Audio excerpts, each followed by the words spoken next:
देखिए, बीजेपी जो है अपने आप को हिंदूवादी पार्टी कहती है और जिस तरह से उन्होंने करोड़ों हिंदुओं का इस समय अपमान किया हुआ है कि माँ गंगा को नहर घोषित किया हुआ है। त्रिवेंद्र रावत जी से हम बात करते हैं कि आपको एक 5 मिनट लगते हैं आपको एक अध्यादेश लेके आने में, लेकिन आप वो अध्यादेश पिछले 3.5-4 साल से नहीं लेकर आए।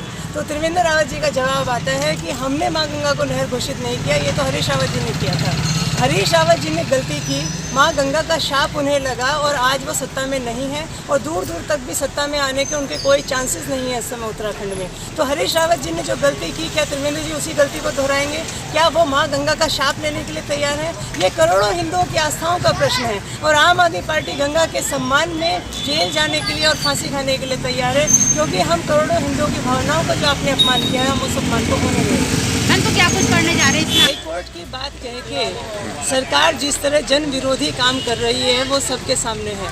मैं आपको एक उदाहरण देना चाहूँगी। ट्रंचिंग ग्राउंड जो सहजधारा रोड पर था, वहाँ पर सुप्रीम कोर्ट का ऑर्डर था कि इसको आप यहाँ से हटाइए, लेकिन लगभग 4 साल तक सुप्रीम कोर्ट के ऑर्डर को सरकार ने नहीं माना। तो अब ऐसा कौन सा कारण है कि हाई कोर्ट के ऑर्डर्स को आप इतनी तेज़ी से मान रहे हैं? मैं हाई कोर्ट का सम्मान करती हूँ, लेकिन सरकार को कम से कम ये ज़रूर देखना चाहिए कि इस समय दिवाली का टाइम है, कोरोना काल लगा, हमारा व्यापार बिल्कुल ठप हो चुका है। व्यापारी भाई जितने भी हैं उनको जो इस समय दिवाली के सीजन से उनको जो आशाएं थी वो भी आप धूमिल कर रहे हैं। आप जाके बाजार तोड़ रहे हैं। कम से कम दिवाली तक आपको रुकना चाहिए था, उन लोगों को टाइम देना चाहिए था कि हम दिवाली तक रुकते हैं और उसके बाद आप खुद इस अतिक्रमण को तोड़िए। तो मुझे नहीं लगता कि अगर सरकार जनता को समझाती तो सरकार नहीं मानेगी। तो कहीं ना कहीं इसमें सरकार का पूरी तरह से दोष है कि ये जन विरोधी सरकार है। इसने जनता को समझाने की बजाय, उनकी प्रॉब्लम्स को समझने की बजाय एक हिटलरशाही रवैया इन्होंने इस समय व्यापारियों के विरुद्ध अपनाया हुआ है। क्या आपको लगता है? बिल्कुल इस समय सरकार जो काम कर रही है बिल्कुल अपने ही जो हितैषी लोग हैं उनके हिसाब से काम कर रही है।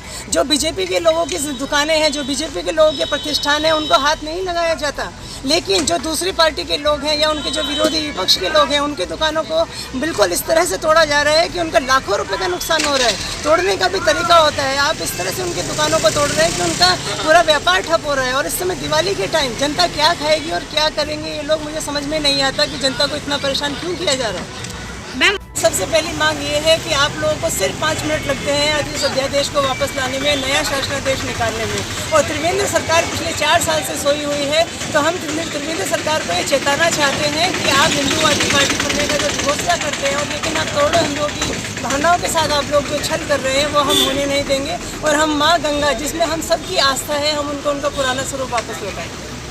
कर रहे हैं हम लोग इस समय 70 विधानसभाओं में, सभी विधानसभाओं में प्रोटेस्ट है और उसके बाद हम लोग जन जागरण यात्राएं और दूसरे तमाम एक गांव में, एक शहर में जाकर हम लोगों को ये बताएंगे कि बीजेपी हिंदुओं के साथ किस तरह से भयानक छल कर रही है।